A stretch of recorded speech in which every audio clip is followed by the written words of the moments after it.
Namaste and a heartfelt welcome to this discovery session and really diving into what is the real cause of our anxiety, our stress, and our burnout. And so many of you have been writing in that you're living in a constant state of anxiety, worry, that you can't sleep at night because these stories of these issues that you're worried about are constantly playing in your mind.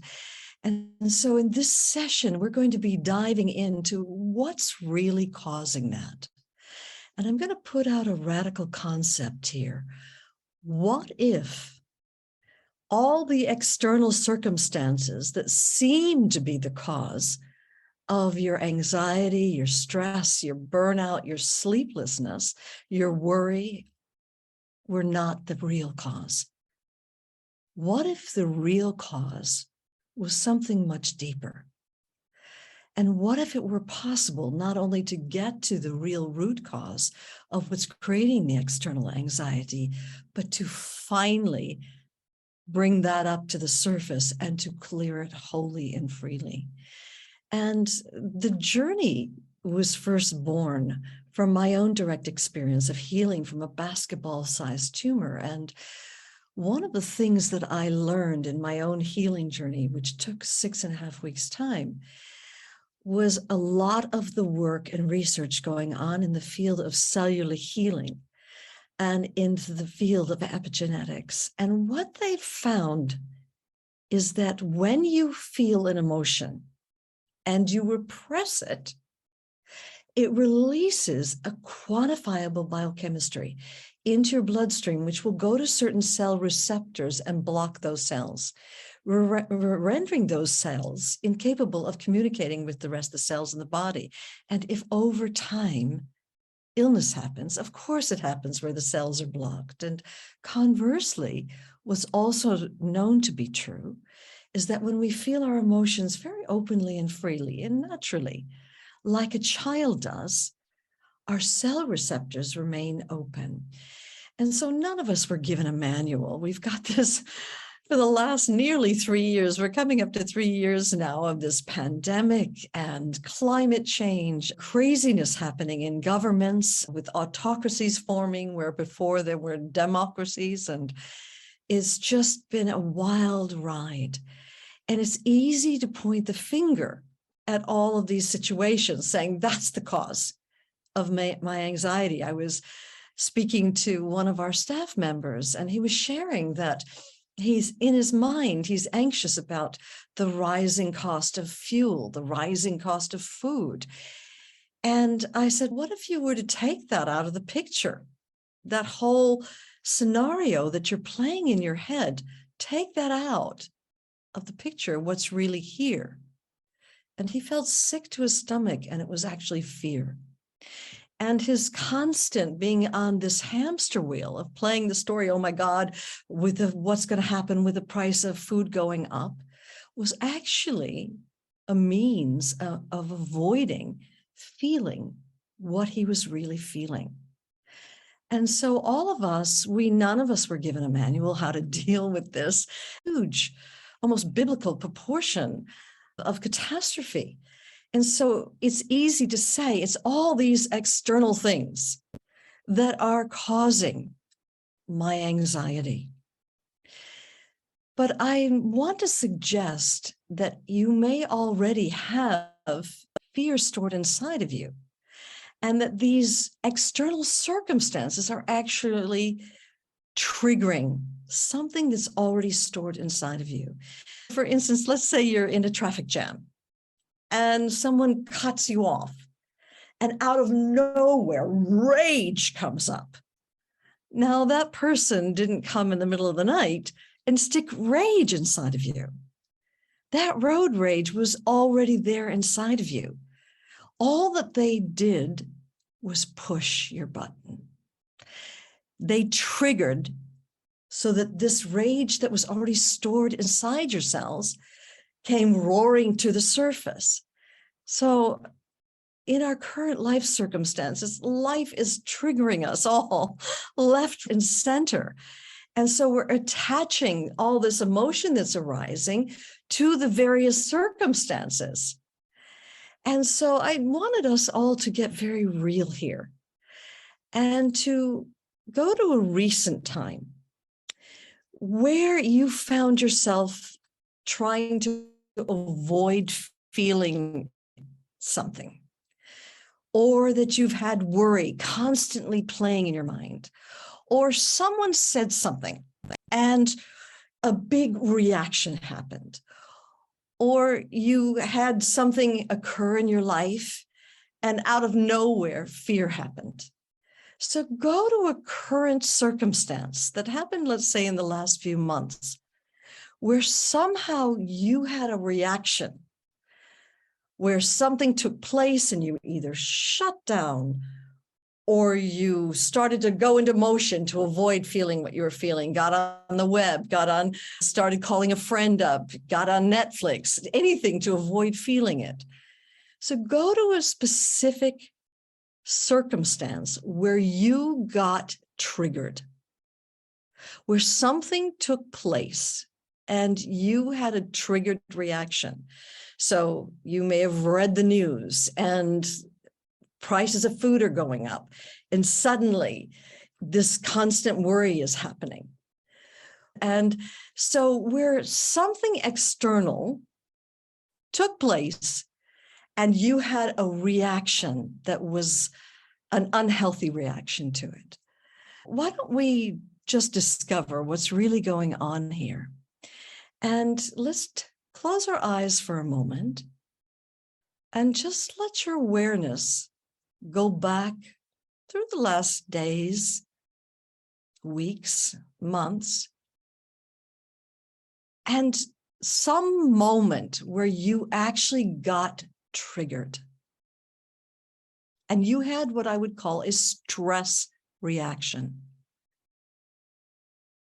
where you either got angry or upset or scared or shut down, blocked it out.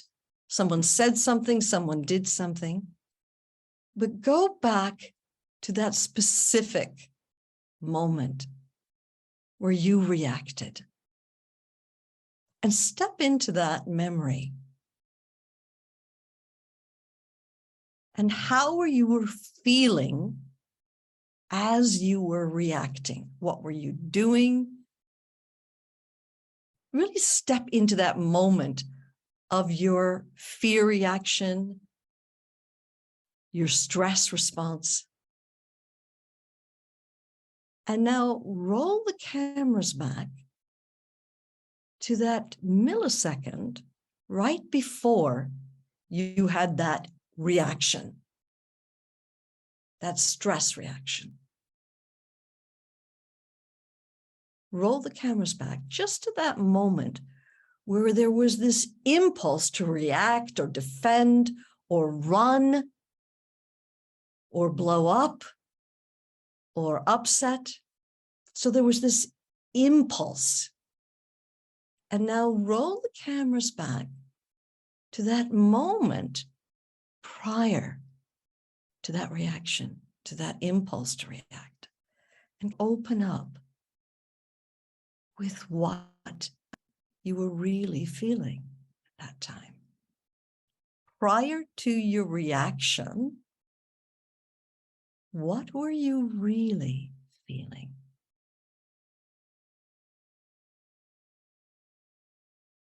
And even if you're not sure what it was, just open with yourself. What was the real emotion that was here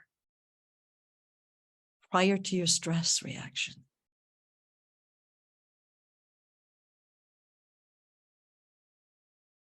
And as you open with that feeling, open into that feeling and go even deeper into the very core of that emotion. And if there were an even deeper emotion, what might that feeling be? And just opening with whatever that deeper feeling was. And if there were an even deeper one in the core of that, what might that feeling be?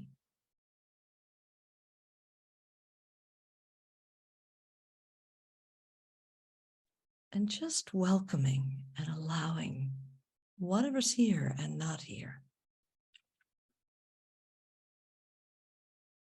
And taking a nice deep breath in, letting it out, and opening your eyes. And okay, you had the reaction where you shouted at someone, or you shut down, you ran away, flew into motion, you did anything to avoid feeling, but you rolled the cameras back to the impulse to have that stress reaction. And you opened up and inquired prior to your reaction, what were you really feeling inside? And what were you really feeling inside? And just type that into the chat box right now. Just what was the feeling? And as you started to open with that feeling, what was the even deeper emotion? That were really the core of why you were reacting in a triggered way. One of the ways that we defend or avoid against feeling is that these emotions come up and we react as a form of defense. And yet these emotions are what are stored inside of you. And they probably came at a time when you were stressed out or hurt, or in the case of the person who said they felt abandoned, lonely, that when, as science found, you were at the peak of a strong emotion, if you shut it down at that moment, or if you swept it under the carpet or denied it was going on or pretended it wasn't happening, got on with your life and flew into motion, started avoiding it. If at the moment you were feeling a strong emotion and you repressed it, it released that quantifiable biochemistry into the bloodstream, and it went to certain cellular locations and blocked those cells. And then what happened was, when the next cell generation was born, the consciousness, the programming that was stored inside those cells, the cell memory, the emotional pain that you shut down, all of it, the unspoken words, what happened to you in that cell memory, then that consciousness, that programming got passed on to the next cell generation. So the next cell generation is then carrying the programming from the previous cell generation. And this programming goes on your whole life long. So when I had that basketball-sized tumor and I went in to go see the surgeon, she said it probably started as one cell when you were 8 years old, which then replicated. And of course, I was 39 years old at the time when this happened, but in the 3 months leading up to seeing the surgeon, the cells started replicating aggressively, exponentially. And by the time I got to the doctor's office, I looked like I was 6 months pregnant, though I knew I wasn't.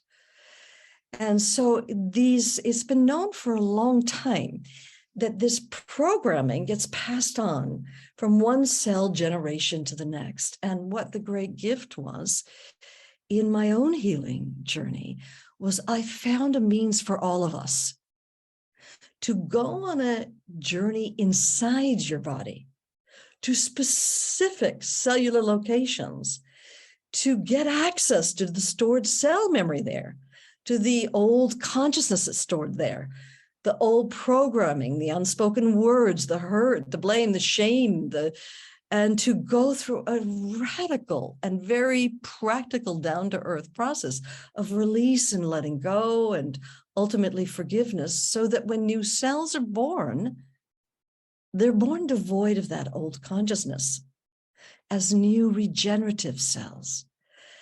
And so the work was originally born from my own experience of healing. And now here we are about 30 years later. That was in 1992. And the work is now being used in hospitals and by medical doctors, psychiatrists, and people for all walks of life to really get to what is the emotional root cause that has co-created illness and disease. But there's also an emotional root cause to what is creating the stress in your life. Because I promise you, it's not the external circumstances. They didn't put that fear there. Instead, what happens, the emotion comes up and we look for an answer. Why am I feeling this fear, this sadness, this loneliness, this abandonment? Why am I feeling helpless and lost? And oh, it's because the food prices are going up. It's because my husband lost their job. It's because, and so we attach it to a story. And then we take residence in that story and we keep playing that story over and again, which creates an underlying anxiety and stress response, which eventually burns us out. And with the journey, we're not interested in the external circumstances. We're interested in what you think is causing your stress. We're interested in getting to the emotional root cause, to the cell memories that are stored inside your body, and to clearing it at the deepest level.